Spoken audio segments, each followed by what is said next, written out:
एक बंदा अमेरिका से रूस गया पुरानी मिसाइल्स के खोखे खरीदने, ताकि उनसे कुछ ऐसा बना सके जो आज तक कोई नहीं बना पाया था। रॉकेट जमीन से उड़ने वाला नहीं, बल्कि उड़कर फिर से जमीन पर आने वाला रॉकेट। ऐसा रॉकेट जो किसी ने सोचा भी नहीं होगा कि पॉसिबल होगा। अगर किसी ने सोचा होगा तो उसके पास में आइडिया नहीं होगा कि कैसे रॉकेट को जमीन पर वापस उतारना है, और अगर किसी के पास में आइडिया भी होगा तो उसने किया नहीं होगा। लेकिन ये बंदा जो रॉकेट की ABCD भी नहीं जानता था, जिसने किसी भी कॉलेज में कोई रॉकेट इंजीनियरिंग की डिग्री नहीं ली थी, वो बंदा ऐसा रॉकेट बनाने चला था जो उस टाइम के रॉकेट बनाने वाली बड़ी बड़ी कंपनी को भी नहीं पता होगा। जमीन पर वापस उतरने वाला रॉकेट। इस बंदे से रूस वालों ने जरूरत से ज्यादा पैसे मांगे। यहाँ तक कि कहा जाता है कि रूस में जो इस बंदे की मीटिंग हुई थी, वहाँ की कमेटी के साथ में उस मीटिंग में उस बंदे का बहुत मजाक उड़ाया गया था। यहाँ तक कि ये भी कहा जाता है कि उसके मुंह पर थूका भी गया था और इनको कहा गया कि तेरी पास पैसे नहीं है, और आ गया मिसाइल खरीदने। ये बंदा बिना डील पूरी किए वापस अपने कंट्री आ गया और उसी दिन से किताब उठा ली इस सवाल के जवाब में कि मैं क्यों नहीं बना सकता रॉकेट। मैं ऐसा रॉकेट बनाऊंगा जो कि बहुत कम खर्चे में अंतरिक्ष में जा सके, और इसके बाद ऐसा रॉकेट बनाऊंगा जो लॉन्च के साथ साथ जमीन पर वापस भी लैंड कर सके। बंदे ने एक के बाद एक किताबें पढ़ डाली और शुरू कर दिया अपना पहला प्रोजेक्ट।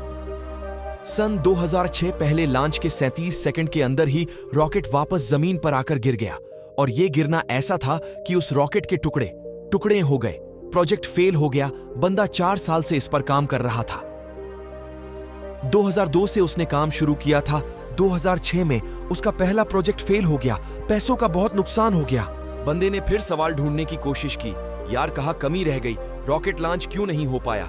1 साल बाद फिर से रॉकेट लॉन्च किया, फिर से वही हुआ, मिशन फेल, रॉकेट क्रैश, पैसों का भारी नुकसान।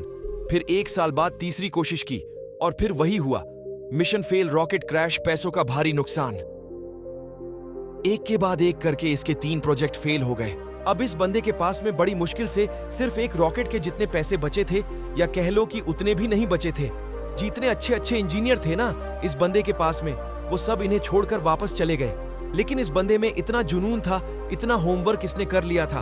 उसने सोचा कि एक बार और ट्राई करते हैं, लेकिन इसके पास में इतने पैसे नहीं थे कि ये अच्छे इंजीनियर को हायर कर सके, और ये घटिया इंजीनियर को रखना नहीं चाह रहा था। तो इसने डिसाइड किया कि जब मैंने इतनी पढ़ाई कर रखी है तो क्यों ना इस बार प्रोजेक्ट का चीफ इंजीनियर मैं ही बन जाऊं। वो बंदा खुद चीफ इंजीनियर था, जिसने रॉकेट साइंस की कोई इंजीनियरिंग डिग्री नहीं ले रखी थी। बड़ी अजीब सी बात थी और बड़ी रिस्की काम था, और पैसों का पहले ही भारी नुकसान हो चुका था। लेकिन इस बंदे की हिम्मत का नुकसान कोई नहीं कर पाया। पूरी जान कोशिश में लगा दी, और उसके बाद में कुछ ऐसा हुआ ना जो आज तक कोई नहीं कर पाया। पूरी दुनिया ने एक नजारा देखा। दुनिया का सबसे कम बजट में उड़ने वाला रॉकेट सफलतापूर्वक लॉन्च हो गया था। साइंस की दुनिया में ऐसा करना पहली बार नहीं हुई थी। लेकिन इतने कम बजट के अंदर किसी रॉकेट को लॉन्च करना पहली बार हुआ था। ऐसा करके दिखाया उस बंदे ने, जिसको कोई रॉकेट बनाना नहीं सिखाया। इस बंदे की कंपनी को दुनिया स्पेस एक्स के नाम से जानती है, और इसके रॉकेट में इतनी जान है न कि नासा ने भी अपनी कई सैटेलाइट स्पेस एक्स के जरिए अंतरिक्ष में भेजती है। जब इस बंदे के 3 फेल लॉन्च के बाद में चौथा लॉन्च सफल हुआ ना, तो सफल होते ही नासा वालों ने कहा कि मुझे ये तुम्हारा रॉकेट चाहिए। और सक्सेसफुल लॉन्च के बाद में डील पक्की भी हो गई, क्योंकि इसके पहले सैटेलाइट को लॉन्च करने में नासा का बहुत खर्चा होता था। लेकिन यह बंदा यहीं पर नहीं रुकने वाला था। वह बोला कि अब ऐसा रॉकेट बनाऊंगा जिसको बार बार यूज किया जा सके। आमतौर पर क्या होता है कि जब किसी सैटेलाइट को स्पेस में लॉन्च करना होता है तो वह सैटेलाइट अंतरिक्ष में चला जाता है, साथ साथ में उसको कैरी करने वाला रॉकेट भी उसके साथ में चला जाता है।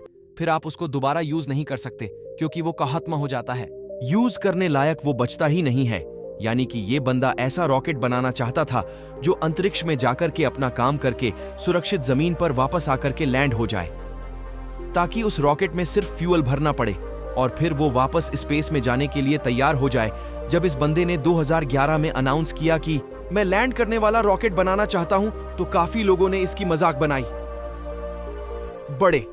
बड़े लोगों ने कहा कि यह फालतू का काम है, क्योंकि हवाई जहाज तो लैंड कर सकता है, लेकिन रॉकेट को लैंड करवाना नामुमकिन है। लेकिन इस बंदे के दिमाग में नामुमकिन नाम की कोई चीज नहीं थी। इसके दिमाग में केवल जीन थी कि मैं लैंड करने वाला रॉकेट जरूर बनाऊंगा। सबको गलत साबित करके बताऊंगा बंदे ने अगले 4 साल तक दिन रात एक कर दी। बहुत सारे फेल रॉकेट वेस्ट कर दिए। आखिरकार 2015 में पूरी दुनिया ने फिर से एक बार इस तरह का नजारा देखा जो वो आज तक सिर्फ हॉलीवुड की फिल्मों में देखते आई है।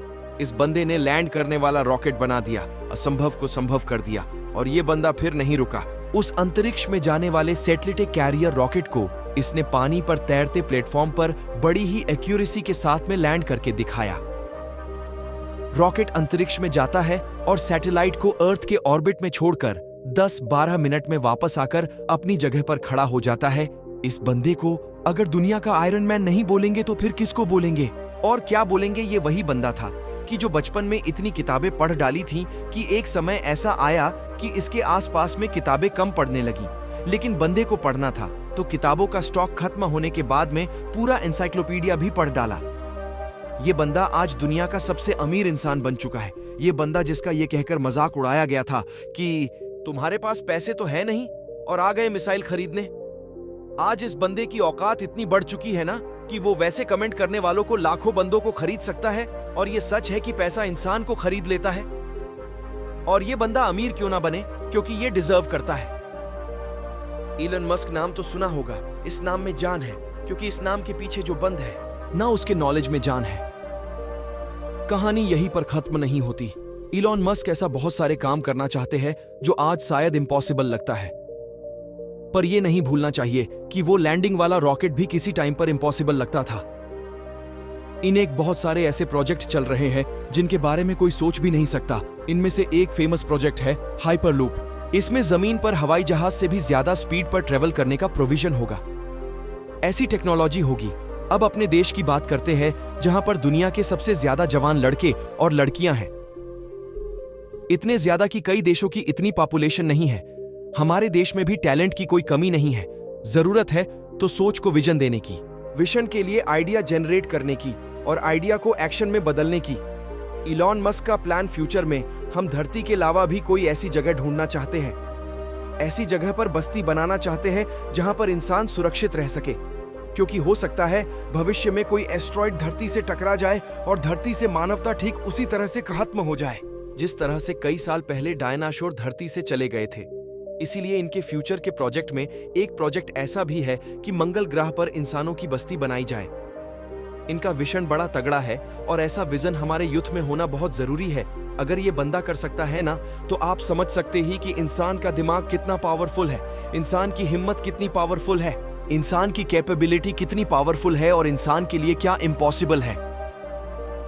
इलॉन मस्क का मानना है कि फेल होने से नहीं डरना चाहिए, क्योंकि फेल होना भी एक ऑप्शन होता है, लेकिन काम ना करना कोई ऑप्शन नहीं होता। ये खुद मानते हैं कि एक हफ्ते में लगभग 120 घंटे काम करते हैं। अगर 7 से डिवाइड करोगे तो लगभग 17 घंटे आएंगे। एक दिन में निकालकर कितने बंदे तो इतना सोते होंगे। इनका कहना है कि मैं वो काम नहीं करता जो जरूरी है, मैं वो काम करना हूं जो मुझे लगता है कि करना चाहिए। ये कहते कि अच्छे स्कूल और अच्छे कॉलेज में जाने से बंदा एजुकेटेड नहीं हो जाता, क्योंकि मैं कभी भी हार्वर्ड यूनिवर्सिटी में नहीं पढ़ा, फिर भी वहां पढ़ चुके कई टैलेंटेड स्टूडेंट्स और इंजीनियर मेरे अंदर में काम करते हैं। ये इनका कहना है कि एक्स्ट्राऑर्डिनरी बनने का हर इंसान के पास एक मौका होता है। इनका ये भी कहना है कि अगर आप फेल नहीं हो रहे हो तो इसका मतलब आप लाइफ में कुछ कर ही नहीं रहे हो। हर लड़का और लड़की को आज ये बात समझनी पड़ेगी कि उनको आज के डेट में क्या करनी चाहिए। क्या उनको वो करना चाहिए जो लगता है कि जरूरी है, या उनको वो करना चाहिए जो लगता है कि उनको करना चाहिए। इंसान तब ज्यादा बेहतर कर पाता है जब उसको पता होता है कि उसको क्या करना चाहिए। इलॉन मस्क को किसी ने रॉकेट साइंस नहीं पढ़ाई थी। ये उनको लगा कि उनको रॉकेट साइंस पढ़नी चाहिए, तो उन्होंने खुद पढ़ी, क्योंकि इनको पता था कि इनको क्या करना चाहिए। आज के डेट में हर बंदे के लिए कुछ करना मुश्किल नहीं है। मुश्किल है तो उसके पास में कोई गोल ही नहीं है, उसको पता ही नहीं है कि उसको करना क्या है, लक्ष्य निर्धारित ना करना। सबसे बड़ा प्रॉब्लम है फेल होना कोई प्रॉब्लम नहीं है। इलॉन मस्क का मानना है कि नॉइज से ध्यान हटाकर सिग्नल की तरफ ध्यान देना चाहिए।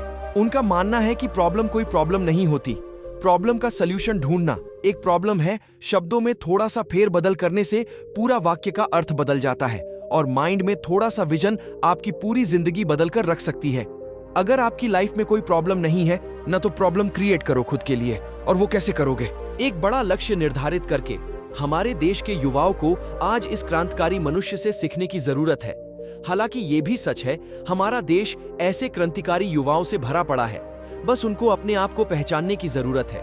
वो बंदे भी इलॉन मस्क की तरह कुछ ऐसा कर सकते हैं जो कोई सोच भी नहीं सकता। दम है तो कुछ बड़ा करके दिखाओ, कोई सोच भी नहीं सकता।